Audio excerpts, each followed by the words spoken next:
Le recordamos a nuestros televidentes que estamos en el programa de Ciencia y Libertad, liderado desde la Facultad de Derecho de la Universidad de Medellín. Hoy con un gran invitado y con un tema muy especial, con el profesor Juan David Giraldo Rojas, explicándonos el concepto de neurociencia. Profesor Juan David, habíamos terminado en esa pregunta si existe algún campo de la neurociencia que se aplique al derecho. Claro que sí. La neurociencia como tal tiene unas importantes relaciones con el derecho en dos elementos fundamentales.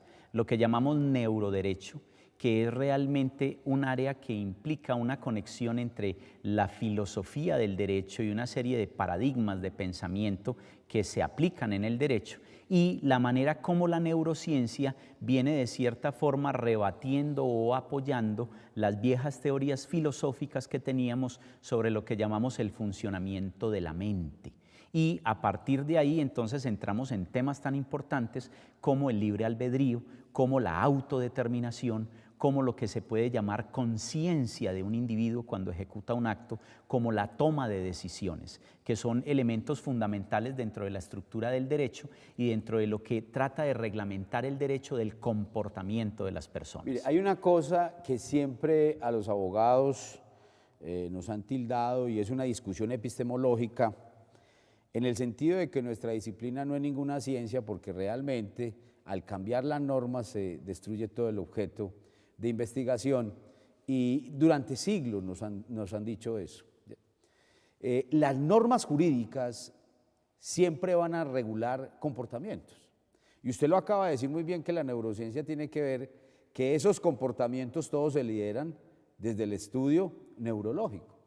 Entonces la pregunta es, ¿sería normal posteriormente ver que a nosotros los abogados nos enseñen el cerebro humano, precisamente como el origen y la causa de esos comportamientos que están regulados en las normas? Claro, además hay dos elementos muy importantes en su pregunta. El primero se refiere a la parte epistemológica de que entonces el derecho es una ciencia o no es una ciencia, pero es que está cambiando constantemente. Pues ello se debe lógicamente a que el cerebro es una ciencia social y humana, el derecho es una ciencia social y humana, y se ha ajustado a lo largo del devenir histórico pues a lo que hemos ido entendiendo de lo que es el comportamiento del ser humano para poderlo regular. Por lo tanto, es perfectamente adecuado que una ciencia social vaya ajustando su objeto de estudio y la manera como va comprendiendo esa realidad a el momento específico en el cual pues, se descubren nuevos avances, nuevos conocimientos.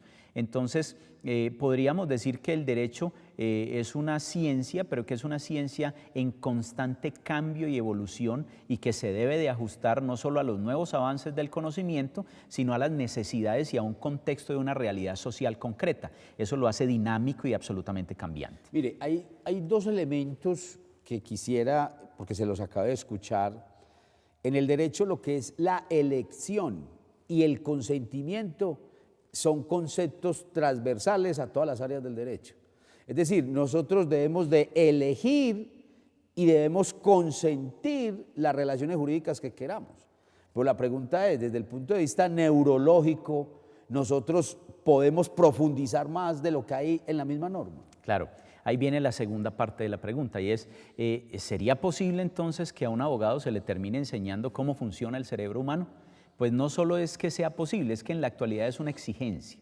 El derecho necesita, desde su objeto de estudio como tal, pues conectarse con el objeto de estudio de la neurociencia y a partir de ahí aumentar su posibilidad de comprender y de explicar, para que haya una holística en ese proceso, el comportamiento humano. Debe de actualizarse entonces a lo que nos dice la neurociencia actualmente. Por lo tanto, si vamos a hablar de qué es la conciencia como tal, estamos hablando de uno de los procesos mentales superiores o tal vez el más complejo que existe para el cerebro humano. Y si dentro del proceso de conciencia, que lo podríamos definir de una manera muy sencilla como el darse cuenta inicialmente, vamos a hablar de que me he dado cuenta que tomo una decisión Es muy interesante cómo a partir de la neurociencia nos empezamos a ubicar en el contexto de que cuando yo me hago consciente, o sea, cuando me doy cuenta que he tomado una decisión o que voy a tomar una decisión, mi sistema neural, mi cerebro, hace rato ya había tomado esa decisión. Por lo tanto, entonces, salen conceptos llamémoslo así, raros, por decirlo de alguna manera, como memoria futura. Uno diría, ¿cómo así que memoria futura? Si cuando hablamos de memoria, pues usualmente nos referimos al pasado, ¿ya? Pues me gustaría citar una frase de un famosísimo pintor, Vincent Van Gogh, que en algún momento decía, sueño mi cuadro y luego recuerdo lo que he soñado y lo pinto.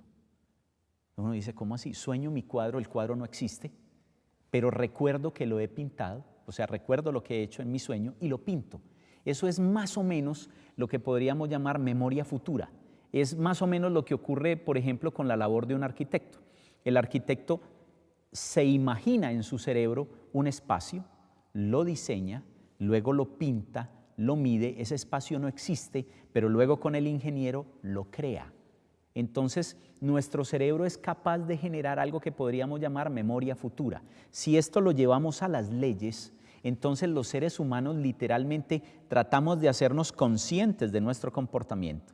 Empezamos a prefigurar en nuestro cerebro cómo podríamos regular ese comportamiento y posteriormente a ello se crea la ley. Entonces estaríamos hablando literalmente de cómo va evolucionando el derecho, por qué es que cambia tanto y de una memoria hacia el futuro, que es un tema muy interesante. Debido a todo lo que me está diciendo, entonces la tecnología es vital en la neurociencia. Sí, claro. Porque uno diría, se debe aplicar la tecnología para hablar uno de que el conocimiento de la neurociencia sirve demasiado en el campo del derecho.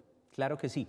Y el auxilio por ejemplo, la inteligencia artificial, la ciencia computacional, la ingeniería de sistemas, la ingeniería de software, una gran cantidad llamémoslo así, ciencias duras o aplicaciones de la ingeniería que vienen en auxilio de poder simular inicialmente cómo funciona el cerebro humano, que era uno de los principales problemas que teníamos. Ahora, de alguna manera lo hemos logrado simular, no con tal capacidad, pero me refiero a la capacidad de almacenaje. Pero hoy en día, a nivel de inteligencia artificial, se han diseñado máquinas, software, que superan la velocidad de toma de decisiones del ser humano y, sobre todo, el proceso de verificar en qué se fundamentó la toma de decisiones. Entonces, frente a ello, pues ahí tendríamos a nivel de inteligencia artificial unos prospectos en investigación en neurociencia que estarían hablando de cómo podríamos ayudar al juez a tomar decisiones de una manera más verificable en sus fallos, de una manera más explícita, pero de una manera más clara y asertiva. Bueno, profesor Juan David, yo quisiera que en la próxima sección vaya pensando esta pregunta. ¿Qué aportes ha hecho la neurociencia al estudio del testimonio de las personas? Muy interesante eso.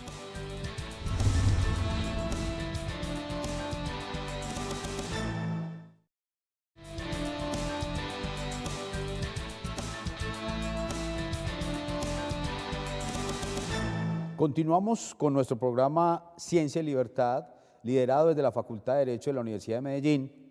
Y hoy, con este valioso tema académico y científico de la neurociencia, quien nos lo explica el profesor Juan David Giraldo Rojas. Profesor Juan David, hemos visto, y más en el último tiempo, inclusive desde la casuística jurídica acá en Colombia, lo que puede aportar la neurociencia al estudio del testimonio de las personas. ¿Por qué se lo digo? Porque como abogado uno se da cuenta que hay mucha gente, por ejemplo en la cárcel, simplemente por el testimonio que dieron otros, y ese testimonio es totalmente erróneo. ¿Cómo puede desde la neurociencia el derecho empezar a ser más certero en esas decisiones judiciales? Bueno, hay una gran cantidad de aportes que se pueden hacer desde la neurociencia, desde la psicología, desde la neuropsicología, que están relacionados con el estudio de dos procesos mentales superiores en particular. Todo lo que tiene que ver con la sensación y percepción de lo externo al cuerpo y todo lo que tiene que ver con la memoria. Esos dos procesos son fundamentales para el testimonio. Sin embargo, estarían enlazados con otros procesos mentales o con procesos neurales que son, pues lógicamente, sensación, percepción, memoria, atención y lenguaje. Esos 5 procesos son fundamentales para poder comprender realmente cómo funciona la memoria de un testigo. O sea que esos 5 elementos hay que tenerlos siempre claros en un testimonio. Claro, es fundamental. Además de ello, frente a lo que veníamos hablando de si es necesario explicarle a un abogado cómo funciona el cerebro humano, pues es clave porque en mi función a veces como perito forense me ha tocado estar en un juicio donde observo cuando uno está explicando algo al juez para que él pueda tomar su decisión, observo que, por ejemplo, no es claro para los abogados ese tipo de conceptos. Uno habla de sensación y podrían confundirla con la percepción, y se da cuenta uno es por la manera como hacen la pregunta, ¿ya? O confundirían, por ejemplo, la memoria con la atención o los diferentes procesos o fases atencionales. Y ello es fundamental porque hay una preocupación grande en el juez en su proceso de tener que tomar una decisión y de ser justo al tomar la decisión, y es ¿a quién le creo? ¿O quién podría estarme mintiendo?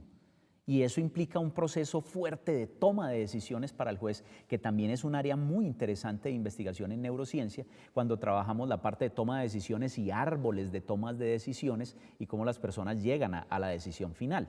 Por lo tanto, si miramos lo que ocurre en un debate jurídico en cualquiera de las áreas del derecho, estamos viendo que hay una enorme cantidad de elementos que se aplican de la neurociencia. Yo quisiera, si de pronto usted dentro del laboratorio que trabaja en la universidad, el laboratorio precisamente de neurociencia, ¿ha tenido algún caso que tenga que ver con esto y lo podamos explicar de una manera ligera? Claro que sí. Nosotros hemos revisado varios casos.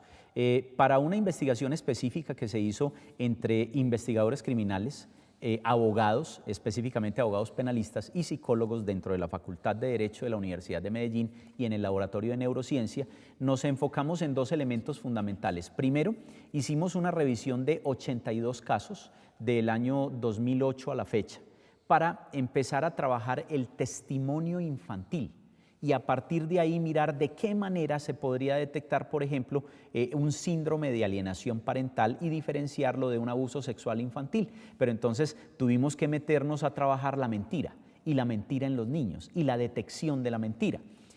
Con ello entonces entramos en un campo que llamamos neurofisiología y tenemos una serie de equipos que nos permiten detectar el estrés en el cuerpo de las personas. Ello hay que diferenciarlo muy bien porque es que una cosa es el estrés y otra cosa es mentir. Yo puedo estar estresado cuando usted me pregunta algo, pero no por ello voy a estar mintiendo. O podría estar muy tranquilo cuando usted me hace una pregunta, pero no por ello eso implica que estuviese diciendo la verdad. Entonces, ahí es donde entra el problema que acosa al juez o al jurista cuando dice, este sujeto que me habla, ¿me está mintiendo o me está diciendo la verdad? Ahí la neurociencia aporta una enorme cantidad de cosas. Nosotros acá tenemos electroencefalógrafo, tenemos detectores de expresiones faciales y de microexpresiones faciales, tenemos galvanómetro y otra serie de equipos que nos permiten empezar a detectar el estrés asociado a la respuesta. Porque lo que algunos penalistas y algunos abogados han discutido, por ejemplo, con el Código de la Infancia y la Adolescencia en Colombia, es porque se da a entender desde el punto de vista procesal que la verdadera prueba está en el testimonio del menor. Claro, es que hay un problema... Y he escuchado inclusive en programas televisivos donde algunos funcionarios dicen, han sostenido, que no creo que tenga ningún bagaje científico, que los borrachos, los niños y los locos dicen la verdad. Yo pienso que la neurociencia tiene todas las respuestas para destruir ese argumento. Claro que sí, además... pensando en la importancia que tiene la toma de decisiones en derecho, pues es fundamental que nos basemos en la ciencia y no simplemente en nuestra cultura popular o en cualquier tipo de tradición de pensamiento que no se haya verificado empíricamente, porque estamos hablando de la vida de las personas, de la libertad de las personas, de la propiedad de las personas y de la felicidad de las personas. Entonces, en ese sentido es fundamental que a partir del conocimiento en neurociencia, lo que se propone debe ser verificable y debe ser basado en evidencia científica. Y esa evidencia científica no solo se debe haber hallado en una investigación, sino que debe haber sido corroborada por la comunidad científica de cierta manera. Entonces, cuando la neurociencia entra en auxilio del derecho, lo que pretende es tomar todo el bagaje de investigación científica a nivel de la neurociencia y tratar de aplicarlo a un problema que el derecho propone para solucionarlo. Y de esa manera poder acercar lo cualitativo en el proceso de pensamiento de los juristas con lo cuantitativo en el proceso de análisis del funcionamiento del cerebro humano para que se pueda tomar una decisión más acertada. Profesor Juan David, en un espacio muy limitado, podríamos hablar actualmente de neurocriminología. Claro que sí. Pero muy, muy limitado. Claro que sí, porque precisamente a partir de los avances en neurofisiología se han retomado los viejos estudios que teníamos en criminología y los hemos actualizado y hemos tomado las nuevas teorías de la psicología social y ahí en ayuda de la neurociencia o con ayuda de la neurociencia social ha aparecido este nuevo tema que se llama la neurocriminología como un nuevo auxiliar en la forma de comprender la conducta desviada. Siempre será un tema fascinante, profesor Juan David. Le agradecemos haber estado con nosotros. Muchas gracias por la invitación. Este es su programa Ciencia y Libertad.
Cordial saludo a todos nuestros televidentes, hoy en su programa Ciencia y Libertad, liderado desde la Facultad de Derecho de la Universidad de Medellín, quien les habla Francisco Javier Valderrama Bedoya, decano de la facultad. Hoy realizaremos un tema que es de suma importancia desde el punto de vista científico a nivel nacional e internacional, el cual denominamos neurociencia. Y para ello nos acompaña un experto del mismo, el profesor Juan David Giraldo Rojas, quien es psicólogo, especialista en pedagogía y magíster en relaciones internacionales. Profesor Juan David, ¿cómo está? Decano, un cordial saludo, muy amable por invitarme. Profesor, quisiéramos que nos empezara como a explicar ese concepto tan novedoso en la academia ahora, como es la neurociencia. Bueno, decano, realmente el concepto de neurociencia, aunque su acepción contemporánea es reciente, tiene una larga historia a través de la historia de la medicina y de la psicología. Si fuéramos a hablar de neurociencia, tendríamos que pensar en remontarnos a la historia de la medicina y de la neurología desde los egipcios como tal. Pero cuando nos ubicamos en la contemporaneidad y lógicamente respetando una enorme cantidad de contribuciones que hicieron anatomistas, neuroanatomistas, médicos, neurólogos, psiquiatras, psicólogos, filósofos, antropólogos, sociólogos, o sea, una gran gama de profesionales que tomaron esta área del conocimiento como su centro de estudio. Lo que quiere decir que entonces la neurociencia es transversal a varias disciplinas. Claro que sí, la neurociencia es transversal a varias disciplinas y se nutre específicamente de esa gran cantidad de conocimientos, pero tiene su base, su matriz en el estudio del cerebro, de la fisiología, del sistema nervioso central, del sistema nervioso en general y de la correlación que podemos hacer entre el comportamiento o la conducta observable de un individuo con el funcionamiento neuronal de ese mismo individuo. Lo normal hoy en día, ¿en qué disciplinas, dice uno, sí o sí se enseña la neurociencia? Es clave, es fundamental en la enseñanza y en la fundamentación de psicólogos, de médicos, de neurólogos, y ya a nivel interdisciplinar es fundamental para los abogados, los investigadores criminales, los antropólogos, literalmente cualquier disciplina, porque estaríamos hablando de tratar de comprender desde cualquier disciplina o desde cualquier tipo de actividad el comportamiento humano desde sus bases neurales. ¿Y qué hace la neurociencia? La neurociencia hace una gran cantidad de estudios y tiene una gran cantidad de actividades desde lo investigativo, a nivel de lo que podríamos llamar trabajo de laboratorio, pero también en el trabajo de campo. Entonces, si ubicamos la neurociencia en un contexto fundamental de trabajo como el contexto psicológico para la neurociencia, pues observamos que tiene conexiones con la psicología social. Entonces usted va a empezar a ver la conexión del contexto neurociencia social. También tiene, por ejemplo, conexiones en el estudio del comportamiento de un consumidor. Entonces encontraría usted neuromarketing. Tiene unas importantísimas aplicaciones, implicaciones y desarrollos dentro de la educación. Entonces encontraría usted el término neuroeducación. También hablamos de neuroética y hoy en día, desde relativamente muy poco sí hacia acá, estamos hablando del principio del siglo XXI hacia acá, estaríamos pensando en un término que se llama el neuroderecho o el neurolaw. Usted ahorita hablaba de que, aunque el concepto sea novedoso, en nuestro contexto, la pregunta, ¿eso ha evolucionado? Hace siglos se habla de neurociencia como concepto académico y como concepto de trabajo científico. No, realmente empezamos a hablar de neurociencia a partir de los años 90 con un programa que se hizo de estudios en los Estados Unidos, y a ello se le llamó la década del cerebro, en la época en que el presidente de los Estados Unidos fue el presidente Bush padre. Él hace una enorme inversión para su momento en la investigación en neurociencia, y esto permite que se desarrollen una gran cantidad de centros de investigación a nivel de los Estados Unidos, en Occidente, pero también hubo grandes contribuciones hacia la India, hacia la China, a otros espacios que empezaron a interesarse por el cerebro como tal, y una serie de problemáticas o de implicaciones que hay inicialmente por enfermedades que necesitaban ser solucionadas, y que de algunas de ellas todavía no tenemos una cura, una solución, pero que hemos logrado una gran cantidad de avances, por ejemplo el Parkinson, por ejemplo el Alzheimer y otras enfermedades neurodegenerativas. ¿De acuerdo a eso hay alguna estructura o cómo está conformada la neurociencia? Sí, la neurociencia tiene una estructura amplia, porque cubre una gran cantidad de aspectos llamémoslo así, el funcionamiento del cerebro. Entonces hay un área que es fundamental dentro de la neurociencia, que es la biopsicología.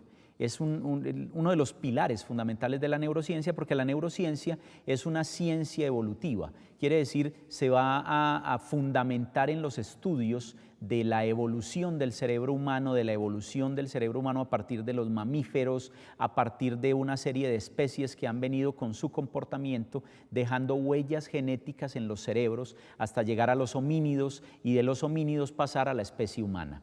Entonces, a partir de la biopsicología, de esos fundamentos, hablamos de neuroquímica, neuropsicología, neurofarmacología, neurofisiología, y todas estas áreas nutren en general a la neurociencia en su objeto de estudio en particular, que es lograr dar una explicación desde el funcionamiento del cerebro como tal del comportamiento humano. Profesor Juan David, antes de hacer una pausa y para que vaya pensando la pregunta, ¿existe algún campo de la neurociencia que se aplique al derecho? Luego me responde.